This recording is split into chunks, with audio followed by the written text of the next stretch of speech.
L'énergie solaire, l'énergie éolienne ainsi que l'énergie hydraulique sont des énergies propres qui permettent de produire de l'électricité qui sert par exemple à alimenter une lampe.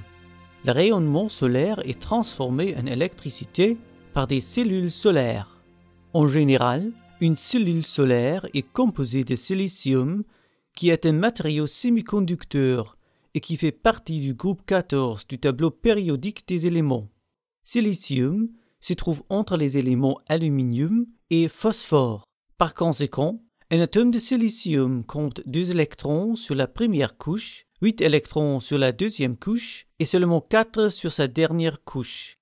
La dernière couche, dite couche de valence, possède des électrons de valence. Chaque atome de silicium possède seulement 4 électrons de valence. Pour parvenir à un état stable, les atomes vont se lier par des liaisons covalentes. Dans ce cas-là, chaque atome a gagné 4 électrons pour aboutir à un total de 8 électrons sur la dernière couche.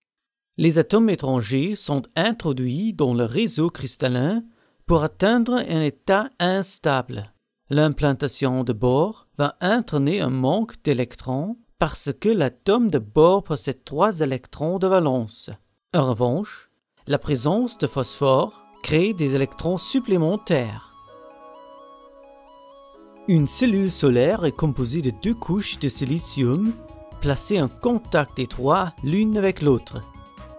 Une couche a été dopée positivement, l'autre couche a été dopée négativement. Les doigts de contact sont installés au-dessus de la cellule solaire. En outre, un contact électrique se trouve au-dessous de la cellule solaire.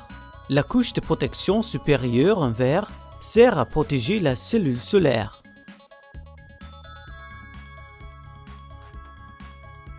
La région entre les couches est la région la plus intéressante.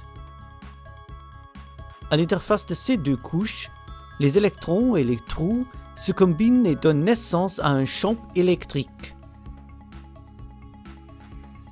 Ce champ électrique empêche le déplacement des électrons libres et des trous. Dès que les rayons du soleil frappent les couches, les photons se convertissent lors de leur passage par les couches en paires électrons-trous. Si la conversion se réalise dans le champ électrique, les électrons se déplacent dans la couche négative et, en revanche, les trous se dirigent vers la couche positive. La diffusion des trous vers la région positive et des électrons vers la région négative provoque un déséquilibre. Les électrons et les trous veulent rétablir l'équilibre, mais c'est le champ électrique qui fait obstacle à une combinaison des électrons et des trous. Pour produire de l'électricité, il faut créer une liaison entre la couche supérieure et la couche inférieure. Les électrons doivent passer par le circuit extérieur pour se combiner avec les trous, ce qui engendre un courant.